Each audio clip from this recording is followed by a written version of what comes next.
Moi je m'appelle Boris Gondouin, je suis le président de l'APLI, l'Association des producteurs de lait indépendants, donc ceux qui ont fait la grève du lait en 2009.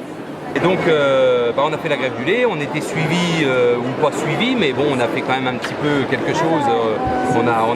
On a développé un mouvement européen, puisque nous le problème il n'est pas franco-français, il est européen. Et donc suite à ça, on a fait la grève du lait, on a démontré que c'était les surplus de volume qui nous faisaient baisser nos prix du lait. Donc la première revendication c'est de la régulation. On veut de la régulation, on veut coller à la demande européenne. Si le concitoyen veut 100 litres de lait, c'est pas la peine de lui en amener 120. Et puis que les 20 litres repartent sur le marché mondial, puisque là tout de suite ça va s'effondrer et ça va nous faire chuter le prix du lait. Donc on a essayé de faire ça, on a bien vu qu'on avait bien du mal de rassembler tous les producteurs, c'est bien dommage. Par contre, donc, à un moment donné, on a eu les consommateurs qui sont venus vers nous en disant mais qu'est-ce qu'on peut faire pour vous? Et on était bien embêtés parce qu'on leur a dit pas grand-chose, parce que finalement il n'y avait aucun produit qui revenait vraiment, la rentabilité ne revenait pas dans la poche du producteur. Donc on était bien embêtés avec ça, donc c'est là qu'on s'est posé la question, est-ce qu'on ne devrait pas refaire ou faire de se reprendre en main, de redevenir des vrais paysans et de faire une marque, de faire notre marque à nous. Pas d'une marque d'une COP ni d'un industriel, mais d'avoir la marque à nous qui n'appartient qu'à nous. Et donc on a fait des réunions, donc moi je suis un des membres fondateurs de Faire France en France. Donc faire en anglais c'est équitable, c'est un concept un peu européen puisqu'on est quand même aujourd'hui 6-7 pays européens à avoir développé le concept du lait équitable. En France c'est le lait Faire France, en Belgique ça va être le lait Fairbel, en Allemagne le Fairmilch.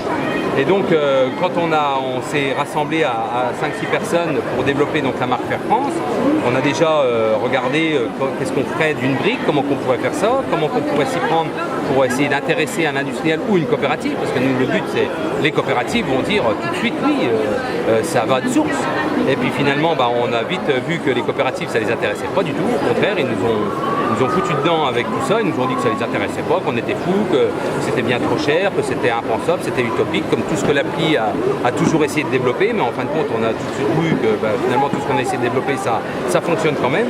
Et donc on a trouvé un petit industriel pour faire notre lait, le mettre en bouteille. Donc on a un cahier des charges pour que justement ça soit du 100% lait, que du lait dedans.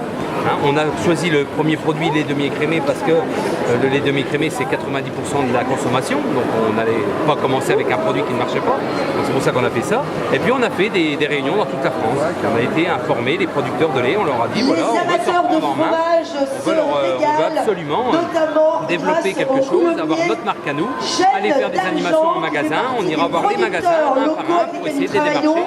Et c'est ce qu'on a fait. Donc on a fait des réunions et des réunions dans toute la France. Aujourd'hui on a à peu près 650 producteurs français qui sont adhérents à Faire France. Et donc aujourd'hui on est dans beaucoup de magasins, on n'est pas que chez Lidl.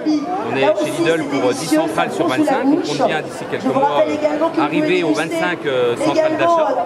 Et puis on est un peu dans tous les magasins de France, dans les Carrefour, dans les Auchan, dans les Cora, dans les intermarchés, un peu près partout. Donc voilà notre histoire. Donc aujourd'hui on fait une animation Lidl, parce que Lidl, 6 mois, joue vraiment le jeu.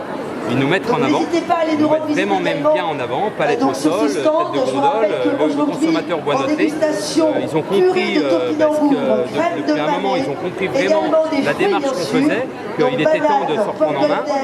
Ils ont bien accepté, vraiment très bien accepté, comme quoi on vienne les voir.